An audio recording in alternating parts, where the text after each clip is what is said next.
بسم اللہ الرحمن الرحیم۔ صحیح مسلم کا ہم مطالعہ کر رہے تھے، کتاب الامارہ۔ خاص طور پہ ہم نے کہا تھا کہ جو ہمارا پولیٹیکل سسٹم ہے، سیاسی نظام ہے، اس کے حوالے سے بنیادی معلومات ہمیں یہاں سے مل جاتی ہیں۔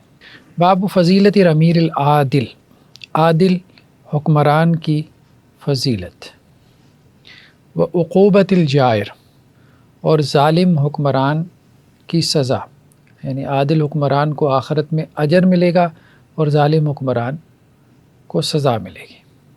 والحث علی الرفق بالرعیہ، اور یہ کہ رعایا کے ساتھ نرمی برتنے کا حکم، یعنی حکمرانوں کو یہ کہا گیا یا ابھارا گیا، تشویق دلائی گئی کہ وہ رعایا کے ساتھ نرمی کریں۔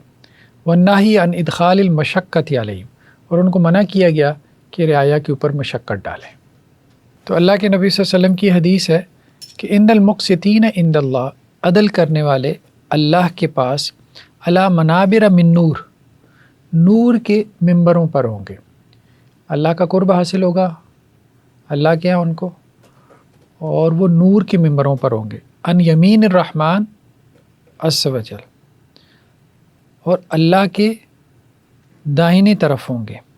وکلتا یدیہ یمین، اور اللہ تعالیٰ کے دونوں ہاتھ دائنے ہیں، یعنی اللہ کے دونوں طرف عادل حکمران قیامت والے دن نور کے ممبروں پر موجود ہوں گے۔ اللہ تعالیٰ ان کو اپنا قرب عطا کرے گا۔ تو عادل حکمران کی اتنی بڑی فضیلت ہے۔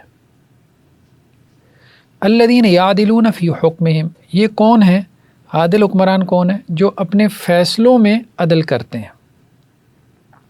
وَأَهْلِهِمْ، اور اپنے اہل و عیال میں۔ وَمَا وَلُو، اور جس کے یہ ذمہ دار بنے۔ ٹھیک ہے، تو حکمران ضروری نہیں جو ریاست کا حکمران ہو، کوئی کسی ادارے کا بڑا ہے، سربراہ ہے، کوئی اور نہ صحیح اپنے گھر کا سربراہ ہے، اگر یہ بھی عادل ہے اپنے بیوی بچوں کے معاملے میں، اپنے ماتحتوں کے معاملے میں، جس کی ذمہ داری اس کو سونپی گئی ہے ان کے معاملات میں یہ عادل ہے، جیسے کوئی کسی ڈپارٹمنٹ کا چیئرمین ہے، ٹھیک ہے، یا کسی کیمپس کا ڈائریکٹر ہے، اب اس کے ماتحت جتنے لوگ ہیں وہ ان کے معاملے میں اللہ سے ڈرتا ہے، عدل سے فیصلہ کرتا ہے، تو یہ بھی قیامت والے دن جو ہے وہ نور کے ممبر پر ہوگا، اسے بھی اللہ کا قرب حاصل ہوگا۔ تو گھر والوں کا معاملہ بھی ساتھ میں اس لیے ذکر کر دیا کہ گھر والوں کے معاملے میں انسان بعض اوقات جو ہے وہ زیادتی کر جاتا ہے۔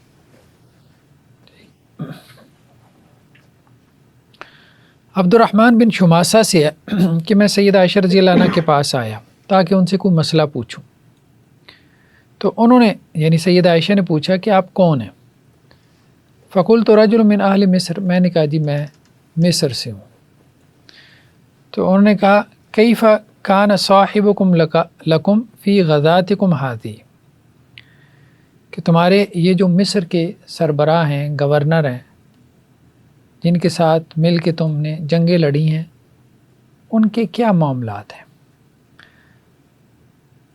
تو انہوں نے کہا ما نقمنا منہ شیئا، کہ ہمارے تو انہوں نے کبھی کوئی برا ہم سے سلوک نہیں کیا۔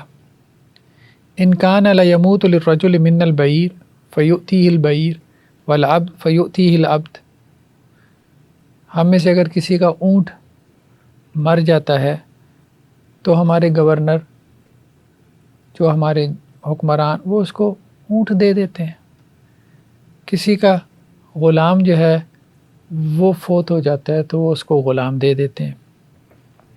وَيَحْتَاجُ إِلَى النَّفْقَةِ، اور جس کو کوئی نان نفقی کی ضرورت ہوتی ہے فَيُؤْتِي النَّفَقَةَ، تو اس کو نفقہ دے دیتے ہیں، نان نفقہ خرچہ دے دیتے ہیں۔ فقالت اما انه لا يمنعني الذي فعل في محمد بن ابی بکر، سیدہ عائشہ نے کہا کہ اس کے باوجود کہ تمہارا حکمران اتنا اچھا ہے تم اس کی تعریف کر رہے ہو۔ عبد الرحمن مصر سے آئے ہیں، سیدہ عائشہ سے کوئی فقہی مسئلہ پوچھ رہے تھے تو انہوں نے پوچھ لیا کہ مصر کے حکمران کا کیا حال ہے، ٹھیک ہے۔ تو عبد الرحمن نے کہا کہ وہ تو بہت اچھے حکمران ہیں، کسی کا اونٹ فوت ہو جائے تو اس کو اونٹ دے دیتے ہیں، یعنی سواری، کسی کا غلام یا خادم فوت ہو جائے اس کو غلام اور خادم دے دیتے ہیں، کسی کو پیسوں کی ضرورت ہو تو اس کو پیسے دے دیتے ہیں، اور بیسک نیڈس تو یہی تو ہوتی ہیں، ساری پوری کر رہے ہیں۔ تو سیدہ عائشہ نے اس پہ تبصرہ کیا کہ اس کے باوجود مجھے تمہارے حکمران سے شکایت ہے جو اس نے میرے بھائی کے ساتھ کیا، محمد بن ابی بکر کے ساتھ، ٹھیک ہے، اور میں تمہیں یہ خبر دینا چاہتی ہوں کہ میں نے اللہ کے رسول صلی اللہ علیہ وسلم سے سنا اور آپ علیہ السلام نے یہ بات میرے اسی گھر میں کہی، اللہم من ولی من امر امتی شیئن فشک علیہم، اے اللہ جسے میری امت کا والی بنایا گیا، گورنر بنایا گیا اور اس نے ان کے اوپر سختی کی، فشک علیہ، تو آپ بھی اس پہ سختی کریں، ومن ولی من امر امتی فرفق بہم فرفق بھی، اور جسے میری امت کا حکمران یا امیر بنایا گیا اور اس نے رعایا پہ نرمی کی، تو آپ بھی اس کے ساتھ نرمی کریں۔ اب مسئلہ تو خیر بہرحال یہ تو اس دور کا مسئلہ ہے، مسئلہ آج کے دور کا بھی ہے۔ آج کل کے حکمرانوں میں سے کتنے ہیں جو نرمی کرنے والے ہیں یا جن سے عامت الناس راضی ہیں، کہ جس کی بنیاد پہ کہا جائے کہ اللہ تعالیٰ ان کے ساتھ نرمی کرے گا، اور کتنے ہیں جو اپنی عوام کے ساتھ سختی کرنے والے ہیں، ٹھیک ہے، اور عوام اس پہ چیخنے والی ہے، صرف اور صرف اپنی آخرت تباہ کر رہے ہیں لوگ، ویسے آخرت کے بارے میں نہیں سوچتے، خاص طور پہ یہ ہمارے یہاں حکمران طبقہ۔ کوئی اتنا آسان کام نہیں ہے کہ جی بس عہدہ آپ نے لے لیا، لیکن اس کی ذمہ داری بھی ہے، آخرت تباہ کرنے والی بات ہے، برباد کرنے والی بات ہے اگر انسان اپنی ذمہ داری پوری نہیں کرتا۔ اگر اپنی ذمہ داری پوری کرتا ہے تو پھر یہی ہے کہ عرش کے دائیں طرف ہوگا۔ تو محمد بن ابی بکر جو تھے یہ حضرت علی رضی اللہ عنہ کے ساتھیوں میں سے تھے نا، تو حضرت علی رضی اللہ عنہ جو ہے بیسیکلی جو حضرت اسماء تھیں، حضرت ابو بکر کی اہلیہ، تو ان کی وفات کے بعد پھر حضرت علی رضی اللہ عنہ نے ان سے نکاح کر لیا، تو محمد بن بکر پھر حضرت علی رضی اللہ عنہ کی جو ہے وہ سرپرستی میں آ گئے، تو اس لیے حضرت علی رضی اللہ عنہ کے ایک طرح سے لے پالک بھی تھے، اڈاپٹڈ آپ کہہ لیں چائلڈ۔ تو یہ حضرت امیر معاویہ رضی اللہ عنہ کے ساتھ جو اختلافات ہوئے تو ان میں یہ حضرت علی کی سائٹ پر تھے۔ تو جب ان کو مصر میں بھیجا حضرت علی رضی اللہ عنہ نے، تو اس وقت وہاں حضرت امیر معاویہ کی طرف سے ایک اور صاحب تھے، ان کا نام بھی معاویہ تھا، معاویہ بن حدیج یا حدیج اس طرح سے نام آتا ہے، انہوں نے ان کو جو ہے وہ قتل کر دیا، محمد بن ابی بکر کو، کیونکہ اس وقت یہ ظاہری بات ہے جنگ و جدال ان لوگوں کا آپس میں چل رہا تھا، تو اس پہ سیدہ عائشہ رضی اللہ عنہ نے تکلیف کا اظہار کیا کہ میرے بھائی کے ساتھ تو ان لوگوں نے اچھا نہیں کیا، برا کیا ہے، تمہارے لیے اچھے ہوں گے سو اچھے ہوں گے، میرے بھائی کے لیے تو وہ ٹھیک نہیں کیا۔ تو اب یہ کون صاحب تھے اس وقت مصر پہ گورنر، اس میں مختلف آراء ہیں، کسی نے کہا کہ مسلمہ تھے، کسی نے اور بھی نام لیے ہیں بہرحال، لیکن یہ کہ سیدہ عائشہ رضی اللہ عنہ نے مطلب اظہار کیا اپنا اختلاف کا۔ کہنے کا مقصد یہ تھا کہ بھلے وہ پوری ریاست کے ساتھ ان کے حق میں نرم ہو، لیکن ایک آدمی کے ساتھ بھی اس نے سختی کی ہے تو وہ پکڑا جا سکتا ہے۔ اگر اس نے ایک آدمی کے ساتھ بھی غلط سلوک کیا ناروا، تو اس کی بنیاد پہ بھی وہ پکڑا جا سکتا ہے۔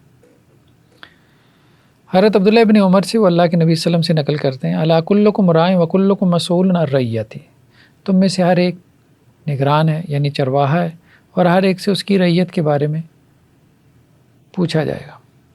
فالامیر الذی علی الناس راع، جو لوگوں کے اوپر امیر بنایا گیا وہ بھی جو ہے وہ نگہبان ہے، وہ مسئول عن رعیتہ، تو اسے اپنے مامورین کے بارے میں پوچھا جائے گا۔ والرجل راع علی اہل بیتہ، اور ایک آدمی اپنے گھر والوں کے اوپر نگہبان ہے، وہ مسئول عن، تو اسے اس کے گھر والوں کے بارے میں پوچھا جائے گا۔ والمرأة راعیہ علی بیت بعلہا وولدہ، اور عورت جو ہے وہ اپنے شوہر کے گھر کے اوپر نگہبان ہے اور اس کی اولاد کے اوپر، تو اس سے اس کے شوہر کے گھر یعنی اس کے مال، کہ اس کے مال کو اس نے اجاڑا ضائع تو نہیں کیا، اور اس کی اولاد اس نے جو ہے وہ تربیت کی کہ نہیں کی، عورت سے ماں سے اس کے بارے میں پوچھا جائے گا۔ وہی مسئولہ عنہا، اور اس عورت سے اس کے بارے میں سوال ہوگا۔ والعبد راع علی مال سیدہ، اور اسی طرح جو غلام ہے وہ بھی خادم ہے، وہ بھی اپنے مالک کے جو ہے وہ مال کے اوپر نگران ہے، جیسے ہمارے یہاں ٹریجرر خزانچی ہوتا ہے، وہ بھی ایک طرح کا نگران ہی ہے کسی ادارے میں اگر ہے تو۔ وہ مسئول عن، اس سے اس کے بارے میں سوال ہوگا، الا فکلکم راع وکلکم مسئول عن رعیتہ، تم میں سے ہر ایک نگران ہے اور ہر ایک سے اس کی رعایا کے بارے میں پوچھا جائے گا۔ صرف وہ حکمران نہیں ہے جو وزیر اعظم ہے، وزیر اعلیٰ ہے، کوئی گھر کا حکمران ہے، گھر کا سربراہ ہے، کوئی ادارے کا حکمران ہے، ادارے کا سربراہ ہے، کوئی جماعت کا حکمران ہے، جماعت کا سربراہ ہے، کوئی قبیلے کا حکمران ہے، قبیلے کا سربراہ ہے، کوئی خاندان کا حکمران ہے، خاندان کا سربراہ ہے، کوئی کسی ڈپارٹمنٹ کا سربراہ ہے۔ تو ہر ایک سے اس کے بارے میں پوچھا جائے گا، سوال ہوگا کہ اس نے ان کے ساتھ کیا کیا، نرمی کے ساتھ چلا یا ان کے ساتھ سختی کی، ان کے حقوق پورے کیے کہ نہیں کیے۔ تو یہ بات ہو رہی ہے۔ ایک اور روایت میں یہ الفاظ بھی ہیں اضافی طور پہ کہ الرجل راعٍ فی مال ابی، آدمی اپنے باپ کے مال میں بھی کیا ہے، نگران ہے، اور اس سے اس کے بارے میں بھی سوال ہوگا کہ اپنے والد کا پیسہ اجاڑا تو نہیں، والد نے اگر اس کی کوئی ذمہ داری لگائی ہے، کوئی دکان، اپنی کوئی پراپرٹی، کوئی جائیداد اس کے حوالے کی ہے، تو اب اس نے اس کا حق ادا کیا کہ نہیں، اس سے اس کے بارے میں پوچھا جائے گا۔ حدثنا ابو الاشب عن الحسن، ابو الاشب حسن بصری سے نقل کرتے ہیں کہ عبید اللہ ابن زیاد، یہ عبید اللہ ابن زیاد وہی ہے نا جو کوفہ کا گورنر تھا، اور اس کی گورنری میں سیدنا حسین رضی اللہ عنہ کی شہادت ہوئی، تو یہ بھی اس میں ملوث تھا۔ تو عبید اللہ ابن زیاد جو ہے وہ عیادت کرنے کے لیے آیا معقل بن یسار المزنی کی، یہ بھی صحابہ میں سے ہیں، جونیئر صحابہ میں سے ہیں، تو یہ بیمار ہوئی ہے معقل بن یسار، تو ان کی عیادت کے لیے عبداللہ ابن زیاد آیا، فی مرض الذی مات فی، اور یہ ان کے مرض الموت کا واقعہ ہے، ٹھیک ہے۔ فقال معقل، تو معقل بن یسار نے عبید اللہ بن زیاد سے کہا، انی محدثک حدیثا سمعت من رسول اللہ، میں تمہیں ایک حدیث بیان کرتا ہوں جو میں نے اللہ کے رسول سے سنی، لو علمت ان لی حیاتا ما حدثتک، اور دیکھو اگر مجھے پتا ہوتا نا کہ میں نے زندہ رہنا ہے تو میں تجھے یہ حدیث نہ بیان کرتا، مطلب ان کی آمریت کی وجہ سے، ڈکٹیٹرشپ کی وجہ سے۔ انی سمعت رسول اللہ یقول، میں نے آپ علیہ السلام کو یہ کہتے ہوئے سنا، ما من عبد یسترعی اللہ رعیہ، اگر کوئی بندہ ایسے ہے کہ جسے اللہ نے کسی رعیت کا ذمہ دار بنایا، کچھ لوگوں کا ذمہ دار بنایا، یموت یوم یموت وہو غاش لرعیتی، اور جس دن وہ مرا وہ اپنی رعیت سے خیانت کرنے والا تھا، اللہ حرم اللہ علیہ الجنہ، اللہ اس کے اوپر جنت کو حرام قرار دے دے، اپنی رعایا سے خیانت نہیں کرنی، یعنی ان کے خیر خواہ رہنا ہے، ٹھیک ہے۔ اب آج کل کے حکمران دیکھ لیں رعایا کے کتنے خیر خواہ ہوں گے، تو یہاں پہ حدیث کیا کہہ رہی ہے، اس کے اوپر جنت حرام ہے، اگر اپنی رعایا کے ساتھ خیانت کرنے والا ہے اس کے اوپر جنت حرام ہے، بہت بڑی بات ہے۔ اور رعایا کے ساتھ خیانت یہی ہے نا، اب اپنے لیے سٹینڈرز اور ہوں، رعایا کے لیے اور ہوں، اپنے خاندان کے لیے سٹینڈرز اور ہیں، رعایا کے لیے سٹینڈرز بالکل اور ہیں، اپنے لیے قانون اور ہے، رعایا کے لیے قانون اور ہے، ٹھیک ہے۔ اپنی غلطیاں جو ہے ان کی سزا رعایا کے اوپر ڈال دیں، قرضے خود لیں، اپنے علل تللوں میں لگائیں، اس کا بوجھ رعایا کے اوپر ڈال دیں کہ جی اب ٹیکسوں سے ان سے جو ہے وہ پورے کروائیں، نہیں تو بجلی کے بلوں میں ڈال دیں، نہیں تو پیٹرول کی لیوی کے نام پہ ڈال دیں۔ یونس حسن بصری سے نقل کرتے ہیں، وہ ملتی جلتی روایت ہے، بس راوی نیچے بدل گیا حسن بصری سے کے نیچے، کہ ابن زیاد جو ہے وہ معقل بن یسار کے پاس آیا اور وہ اس وقت بیمار تھے، ٹھیک ہے۔ اور اس میں یہ بھی اضافہ ہے کہ اللہ کنت حدثنی ھذا قبل اليوم، کہ ابن زیاد نے معقل بن یسار مزنی سے کہا کہ آپ نے اس سے پہلے تو یہ حدیث ہمیں نہیں بیان کی، پہلے بھی آپ ہمارے ساتھ رہتے تھے، اب آپ دنیا سے جا رہے ہیں تو آپ کو یہ حدیث یاد آ گئی ہے، ٹھیک ہے۔ تو انہوں نے کہا بھائی یہ بات ٹھیک ہے کہ میں نے تمہیں اس سے پہلے حدیث بیان نہیں کی، لیکن اس سے پہلے میں تمہیں اور کون سی حدیثیں بیان کرتا تھا، میں کوئی تمہارا استاد نہیں تھا، باقی آپ بیان کر دی تو بس اس کو سن لو۔ اگلی روایت میں بھی یہ کہ عبید اللہ ابن زیاد معقل بن یسار کے پاس آئے جب کہ وہ حالت مرض میں تھے، تو معقل بن یسار نے کہا کہ میں تمہیں ایک حدیث بیان کر رہا ہوں، اگر میری موت کا وقت قریب نہ ہوتا تو میں تمہیں کبھی بیان نہ کرتا، یا تو احساس ذمہ داری کی وجہ سے کہ جاتے جاتے بیان کر جائیں، یا پھر یہ تھا کہ شاید وہ چونکہ تھا ہی ڈکٹیٹر تو جان کا خطرہ تھا، اس لیے اس کو بیان نہیں کیا۔ کہ ما من امیر یلی امر المسلمین، کہ کوئی امیر جو ہے جس کے سپرد مسلمانوں کے معاملات کیے جائیں، کوئی بھی حکمران، ثم لا یجہد لہم وینسخ، پھر وہ ان کے لیے محنت نہ کرے اور ان کے لیے خیر خواہی نہ کرے۔ حکمران محنت تو کرتے ہیں لیکن اپنے لیے زیادہ محنت کرتے ہیں، عامت الناس کی خیر خواہی کے لیے نہیں کرتے۔ سندھ کا حال دیکھ لیں، کراچی کا حال دیکھ لیں، یہاں والے تو چلیں پھر کوئی تھوڑا بہت کر لیتے ہیں، تھوڑا بہت، وہاں تو صورتحال ہمارے سامنے ہے۔ الا لم يدخل معهم الجنہ، تو ان کے ساتھ جنت میں داخل نہیں ہوگا۔ وہ بیچارے مظلوم تو جنت میں جائیں گے لیکن یہ جہنم میں جائے گا۔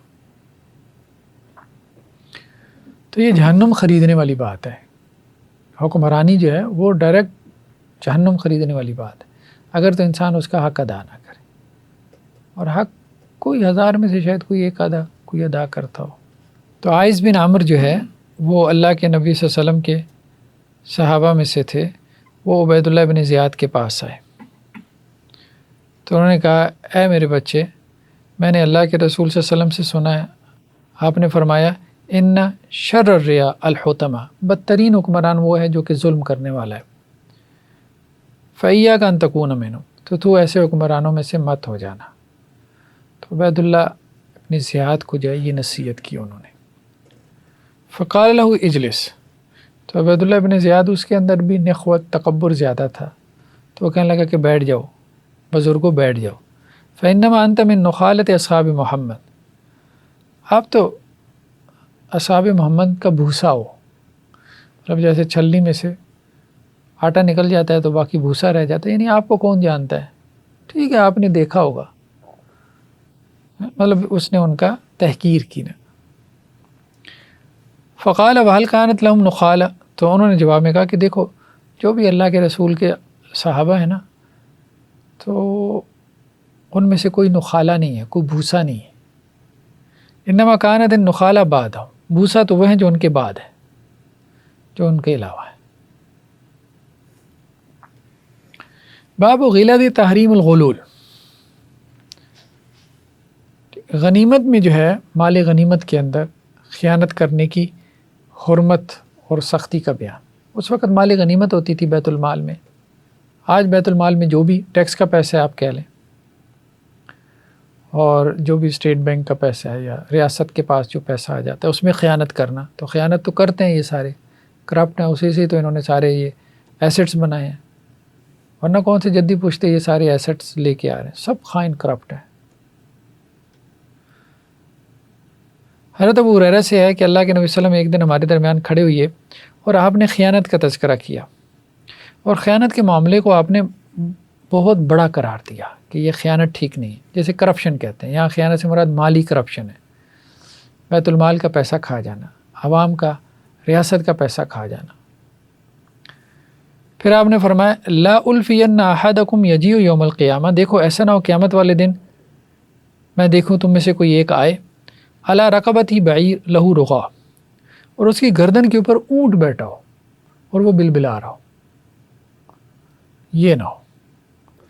یقول یا رسول اللہ اغثنی، اور وہ کہے اللہ کے رسول میری مدد کریں، فاقول لا املک لک شیئا قد ابلغتک، تو میں کہوں کہ میں تیری کوئی مدد نہیں کر سکتا، میں نے تجھے پیغام پہنچانا تھا پہنچا دیا تھا، خیانت نہیں کرنی۔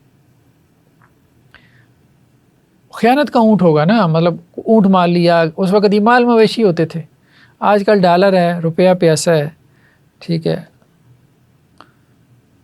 تو اب وہ معاملات نہیں رہ گئے ہیں، یا پراپرٹی ہے، جائیداد ہے، گورنمنٹ کی اسٹیٹ کی ملکیت ہے، اس کو اپنے قبضے میں لے لیں گے، سستی خرید لیں گے، یا توشہ خانہ میں جو وہ آتے ہیں آپ کہہ لیں، ہاں تحائف، ان کو سستے داموں خرید لیں گے، تو اس قسم کی حرکتیں تو کرتے ہیں۔ لا الفین احدکم یجیء یوم القیامہ، دیکھو تم میں سے کوئی قیامت والے دن نہ آئے اس حال میں کہ علی رقبتی فرس لو حمحم، کہ اس کی گردن کے اوپر ایک گھوڑا ہو جو ہنہنا رہا ہو، اور وہ یہ کہہ رہا ہو یا رسول اللہ میری مدد فرمائے، جیسے ہمارے یہاں بریلوی نعرہ لگاتے ہیں۔ اب بات یہ ہے کہ یہ نعرہ تو وہ سیم ہی ہے، لیکن اللہ کے رسول کہہ رہے نہیں جاؤ دوڑ جاؤ، تو اس کا مطلب یہ ہے دنیا میں نعرہ لگاؤ، آخرت میں نعرہ لگاؤ، اصل بات عمل ہے۔ عمل ٹھیک نہیں ہے تو ان نعروں کا کوئی فائدہ نہیں ہونے والا کہ اللہ کے رسول میری مدد فرمائے.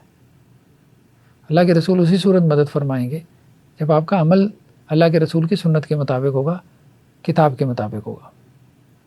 فاقول تو میں کیا کہوں گا, لا املک لک شیئا, میں تمہارے لیے کوئی اختیار نہیں رکھتا, قد ابلغتک, میں نے تجھے پہنچا دیا تھا. لا الفین احدکم یجی یوم القیامہ علی رقبتی شاہ لہا ثغا, تو ایسا نہ ہو قیامت والے دن کوئی تم میں سے آئے اور اس کی گردن کے اوپر بکری ہو اور وہ منمنا رہی ہو, اور وہ کہے اللہ کے رسول میری مدد فرمائے, اور میں کہوں کہ میں تیرے لیے کوئی اختیار نہیں رکھتا, میں نے تجھے پہنچا دیا. دیکھو میں نہیں چاہتا کہ کوئی تم میں سے قیامت والے دن آئے اور اس کی گردن کے اوپر کوئی اور سوار ہو, کوئی اور نفس سوار ہو جو چیخ رہا ہو, کوئی دوسرا شخص سوار ہو, یعنی جس کا حق اس نے مارا ہے, تو وہ قیامت والے دن اس کی گردن پہ سوار ہوگا نا. تو وہ کہ اللہ کے رسول میری مدد فرمائے, تو میں کہوں کہ نہیں, میں تمہارے لیے کوئی اختیار نہیں رکھتا, میں نے تمہیں پہنچا دیا تھا. پھر فرمایا کہ ایسا نہ ہو قیامت والے دن کوئی میرے پاس آئے اور اس کی گردن کے اوپر کوئی کپڑا جو کہ پھڑ پھڑا رہا ہو, یعنی وہ خیانت کا کپڑا, بیت المال میں سے کوئی اس نے کپڑا اٹھا لیا, اور وہ کہ اللہ کے رسول میری مدد فرمائے, تو میں کہوں نہیں بھائی کوئی نہیں, دوڑ جاؤ, کوئی مدد نہیں تمہاری, تمہیں پہنچا دیا تھا, عمل کیوں نہیں کیا. پھر آپ نے فرمایا ایسا نہ ہو قیامت والے دن کوئی آئے اور اس کی گردن کے اوپر ایک خاموش صامت, خاموش سے مراد سونا چاندی لیا گیا, خیانت کا سونا چاندی, ٹھیک ہے, کوئی روپیہ پیسہ جو اس نے جو ہے وہ خزانے سے, قومی خزانے سے نکال لیا, تو وہ قیامت والے دن اس کی گردن پہ ہوگا. تو کہ اللہ کے رسول میری مدد فرمائے, تو میں کہوں گا نہیں, میں تمہیں پہنچا دیا تھا. تو مطلب خیانت جو ہے نا یہ حرام ہے.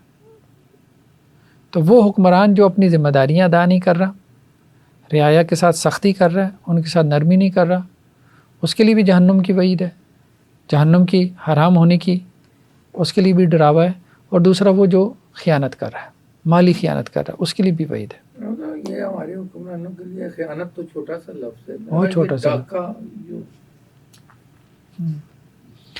چھوٹے سے لفظ کے اوپر بھی مطلب اتنی بڑی وعید ہے, تو ڈاکے کے اوپر تو زیادہ ہوگی نا, ٹھیک ہے.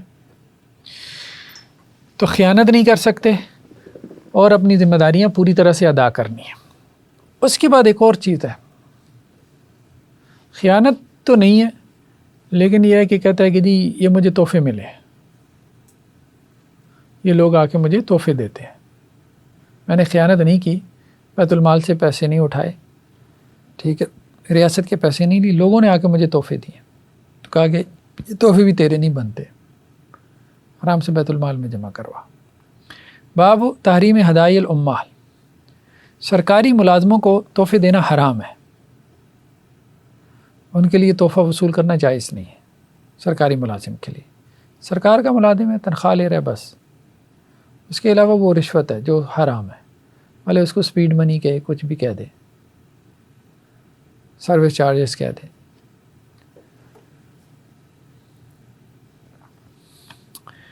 ابو حمید الساعدی سے کہ اللہ کے نبی صلی اللہ علیہ وسلم نے بنو اسد کے ایک شخص کو جس کا نام ابن لطبیہ تھا, اس کو زکوٰۃ کے اوپر جو ہے وہ آپ نے مقرر کیا عامل کے طور پہ کہ جاؤ فلاں جگہ سے زکوٰۃ وصول کر کے لاؤ.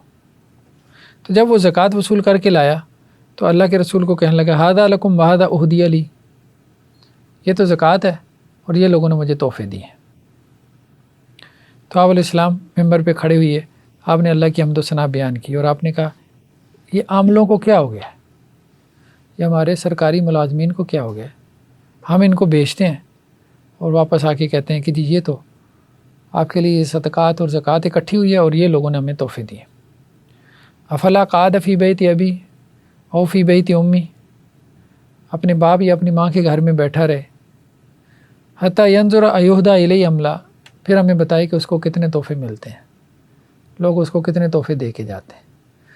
جو تحفے مل رہے ہیں وہ اسے اس شناخت کی وجہ سے مل رہے ہیں, اور یہ شناخت ہماری دی ہوئی شناخت ہے کہ رسول اللہ صلی اللہ علیہ وسلم کا ترجمان ہے, حکومت کا ترجمان ہے, ریاست کا نمائندہ ہے, ذاتی حیثیت میں کوئی تحفے نہیں دیتا. ٹھیک, ٹرمپ صاحب کو کوئی جہاز دیں گے اس کے امریکہ کا صدر نہ رہے؟ کون پوچھے گا اس کو اس کی ذاتی حیثیت میں؟ کھانا بھی نہ کھلائیں. ایسے ہی ہے نا، آپ اس کو ہوائی جہاز تحفے میں دے رہے ہیں تو ذاتی حیثیت کوئی نہیں ہوتی. والذی نفس محمد بیدی، اللہ کی قسم، لا ینال احد منکم منها شیئا الا جاء به یوم القیامہ یحمل علی عنقه. اگر کوئی تحفہ لے گا نا تو قیامت والے دن اپنی گردن کے اوپر اس کو اٹھا کے لے کے آئے گا.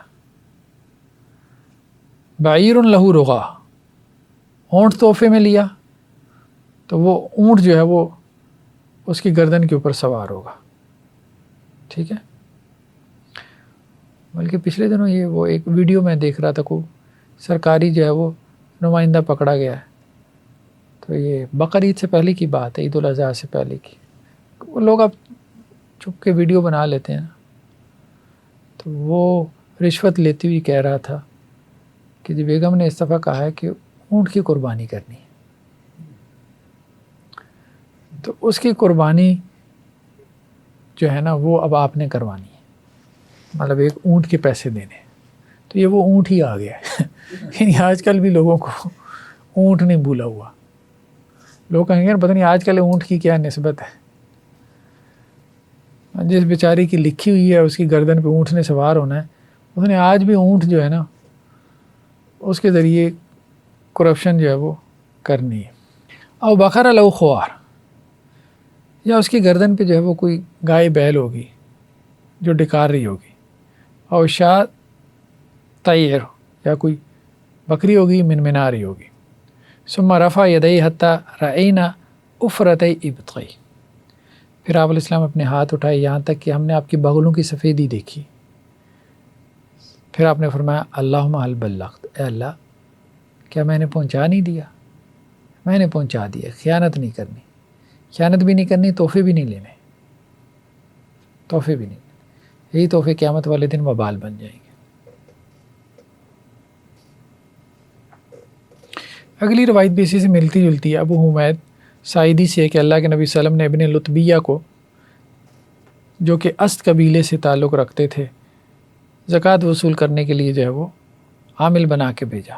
تو وہ مال لے کر آئے، آپ علیہ السلام کے حوالے کیا اور کہا کہ یہ آپ کا مال ہے اور یہ مجھے ہدیہ کیا گیا. تو آپ علیہ السلام نے فرمایا تم اپنے باپ یا ماں کے گھر کیوں نہیں بیٹھے رہے، پھر دیکھتے کہ تمہیں کوئی ہدیہ کرتا یا نہ کرتا. اگلی روایت بھی اسی سے ملتی جلتی ہے. ابو حمید ساعدی سے کہ آپ علیہ السلام نے جو ہے رجل من الاسد، ہاں یا وہاں اسد تھا یا اسد ہے، بنو اسد کے ایک شخص کو بنو سلیم کے زکوٰۃ وصول کرنے کے لیے بھیجا جن کا نام ابن عتبیہ تھا. پس جب وہ آئے اور انہوں نے حساب کیا تو کہنے لگے کہ اللہ کے رسول یہ آپ کا مال ہے اور یہ ہدیہ ہے. تو آپ علیہ السلام نے فرمایا تم اپنے ماں باپ کے گھر کیوں نہیں بیٹھے رہے یہاں تک کہ تمہارے پاس تمہارا ہدیہ آ جاتا اگر تم سچے ہو. پھر آپ نے خطبہ دیا، اللہ کی حمد و ثنا بیان کی اور کہا کہ میں تم میں سے کسی کو عامل گورنر بنا کے بھیجتا ہوں یا نگران بنا کے بھیجتا ہوں کسی کام کا، اور وہ آ کے ہمیں جو ہے یہ جواب دیتا ہے کہ جی یہ آپ کا مال ہے اور یہ ہدیہ ہے. تو وہ اپنے ماں باپ کے گھر میں کیوں نہیں بیٹھا رہا یہاں تک کہ اس کا ہدیہ اس کے پاس آ جاتا اگر وہ سچا ہے.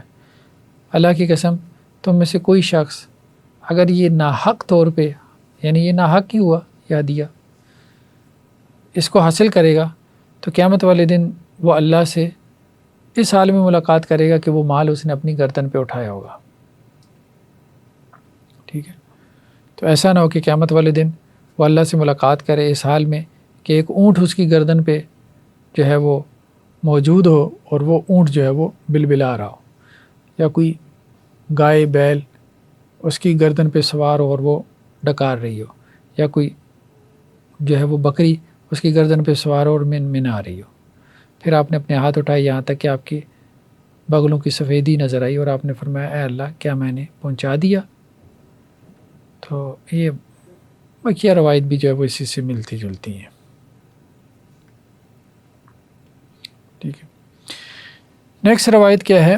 عدی بن امیرہ الکندی سے کہ میں نے اللہ کے نبی صلی اللہ علیہ وسلم سے سنا جس کو ہم نے کوئی ذمہ داری دی،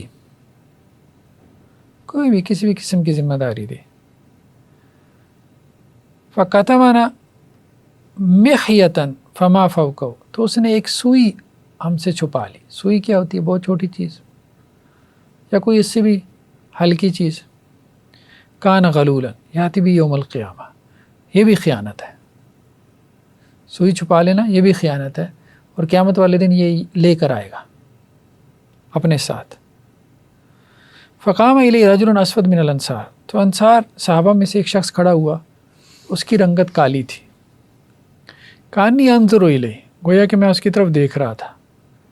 فقال یا رسول اللہ اقبل انی عملک، اس نے کہا اللہ کے رسول یہ رہی آپ کی ذمہ داری، مجھے نہیں آپ کی ذمہ داری چاہیے، مجھے نہیں یہ عہدہ چاہیے. قال وما لک، تو اللہ کے رسول نے تجھے کیا ہو گیا؟ میں نے تو ایک عمومی بات کہی ہے. قال سمیعتک تقول کذا وکذا، اس نے کہا جی آپ تو یہ باتیں کر رہے ہیں. تو اللہ کے رسول نے کہا وانا اقول الان، میں تو یہ بات اب بھی کرتا ہوں کہ جس نے سوئی بھی چھپائی یہ خیانت ہے، اور قیامت والے دن یہ اس کے اعمال نامے میں ہوگی اور وہ لے کر آئے گا.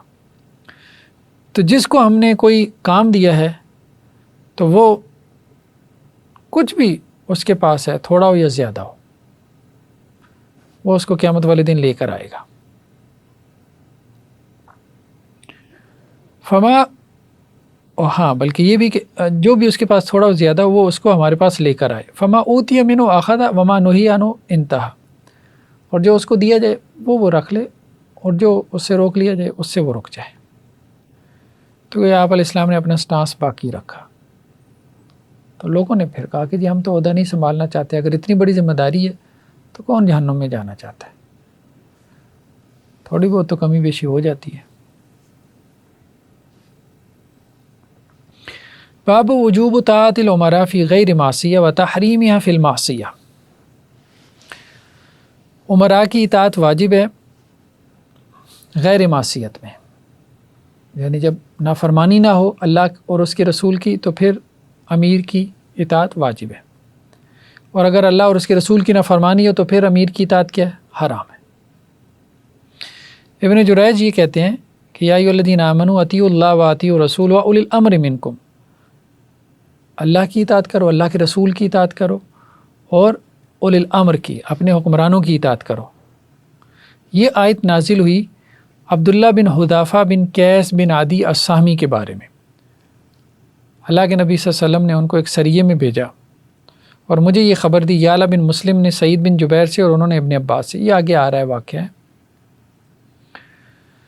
اللہ کے نبی صلی اللہ علیہ وسلم سے ہے من اطاعنی فقد اطاع اللہ، جس نے میری اطاعت کی اس نے اللہ کی اطاعت کی، اور جس نے میری نافرمانی کی اس نے اللہ کی نافرمانی کی.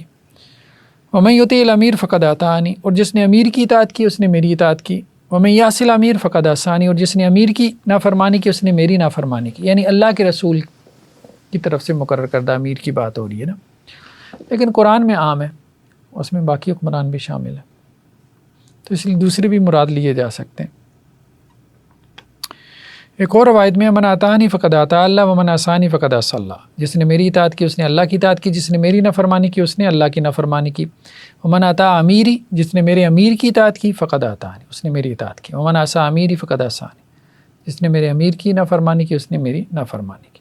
تو امیر کی اطاعت بھی ضروری ہے. حضرت ابو ہریرہ سے ہے کہ اللہ کے نبی صلی اللہ علیہ وسلم نے فرمایا علیک السمع والطاعہ، تمہارے اوپر امیر کی بات سننا اور اس کی اطاعت کرنا ضروری ہے. فی عسرک و یسرک، تنگی و آسانی ہو، ٹھیک ہے. ومن شتک و مکرہک، دل آمادہ ہو یا نہ آمادہ ہو، کراہت کے ساتھ ہو.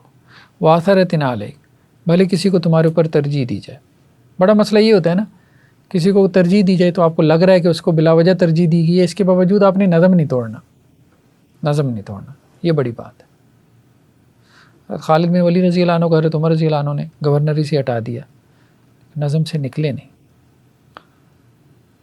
تو اب تو لوگ مطلب ان کے اوپر کسی اور کو ترجیح دے، وہ سب سے پہلے تو خیانت کا کیس بنائے گا کہ یہ خیانت کر رہا ہے، تو اب یہ اس قابل نہیں رہ گیا نا، خائن ہے نا، تو اس قابل نہیں رہ گیا، امارت کے قابل نہیں رہ گیا، یہ ٹھیک نہیں.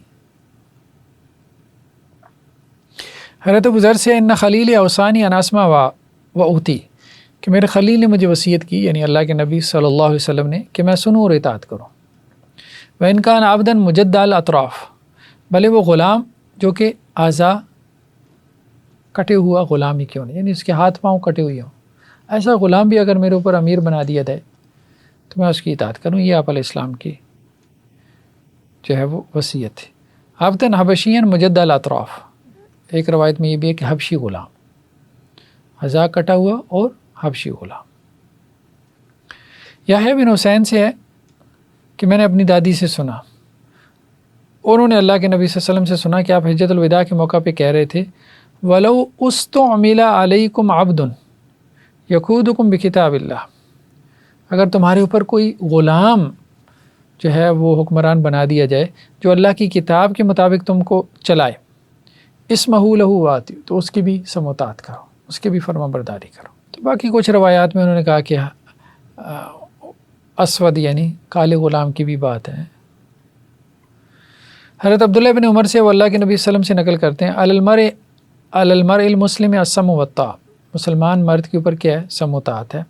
فیما احب و کرہ، بھلے پسند ہو نہ پسند ہو. یہ نہیں کہ جی یہ بات مجھے پسند ہے اس میں تو اطاعت کروں گا، یہ نہیں ہے تو نہیں کروں گا، نہیں کرنی. الا ان یؤمر بمعصیہ، ہاں ایک ایکسیپشن ہے، اگر حکمران نے معصیت کا حکم دیا پھر نہیں. فإن أمر بمعصیہ فلا سمع ولا طاعۃ، اگر کسی کو معصیت کا حکم دیا گیا پھر کوئی سمع و طاعت نہیں. ٹھیک ہے، آج جو ہم نے پڑھا نا فلاسفی میں، وہ ہوبز والا معاملہ نہیں ہے. ٹھیک ہے، ہاں یہاں بنیادی حق کیا ہے؟ بنیادی حق اس کا جو ہے وہ اللہ اور اس کے رسول کی اطاعت اور فرما برداری، عبادت، یہ اس کا بنیادی رائٹ ہے، بیسک رائٹ ہے، فنڈامنٹل ہیومن رائٹ. اس کے اگینسٹ وہ نہیں جا سکتا کہ کسی اور کی عبادت کا یا اللہ اور اس کے رسول کی نافرمانی کا اس کو حکم دے، بھلے اسٹیٹ ہی کیوں نہ ہو، ریاست ہی کیوں نہ ہو.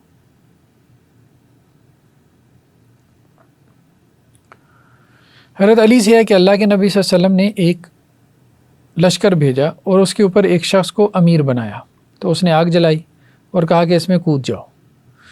تو لوگوں نے اس میں کودنا چاہا تو کچھ دوسروں نے کہا کہ نہیں، ہم تو آگ سے بھاگے تھے، آگ سے بھاگنے کے لیے تو ہم نے اسلام قبول کیا، اب ہم پھر آگ میں کود جائیں.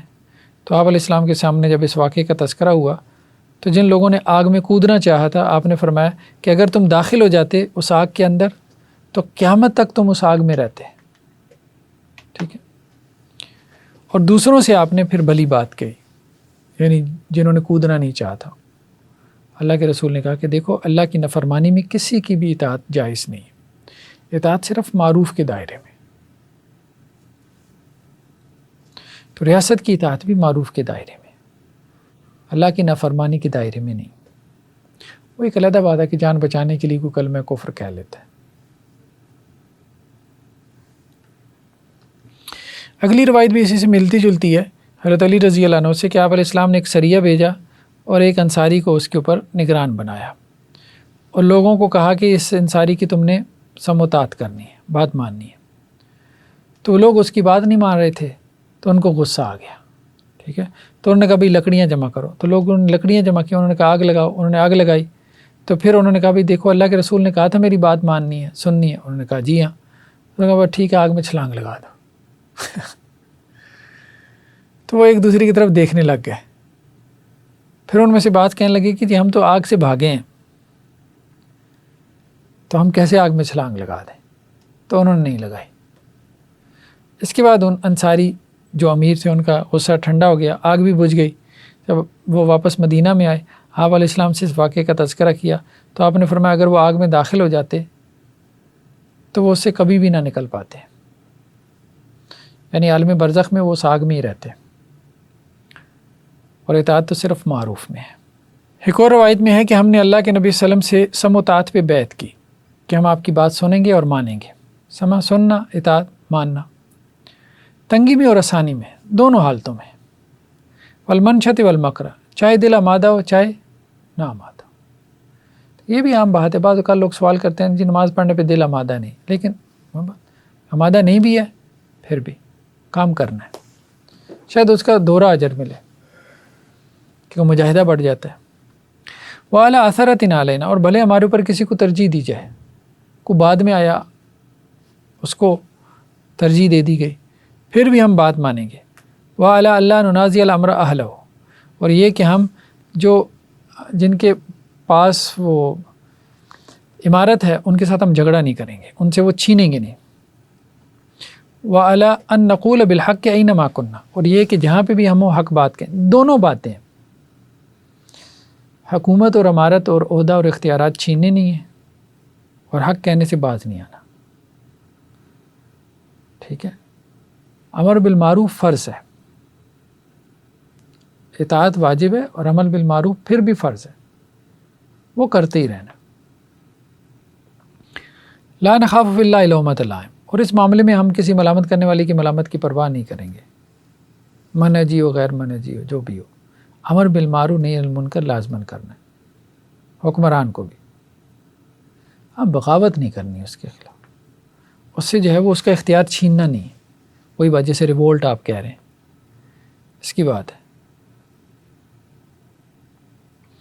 اس کی اجازت آگے دی ہے، اگلی روایت کے اندر یہ چیز آ رہی ہے کہ ہم نے اللہ کے نبی صلی اللہ علیہ وسلم سے بیعت کی،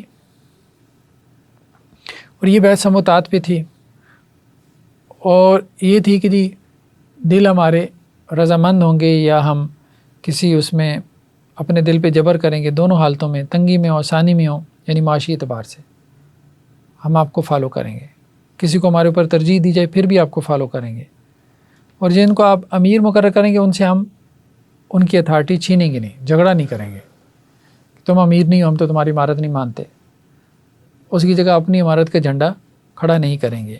ہاں الا ان تروا کفرا بواحا عندکم من اللہ فی برہان، اگر تم کفر بوا دیکھو، سری کفر،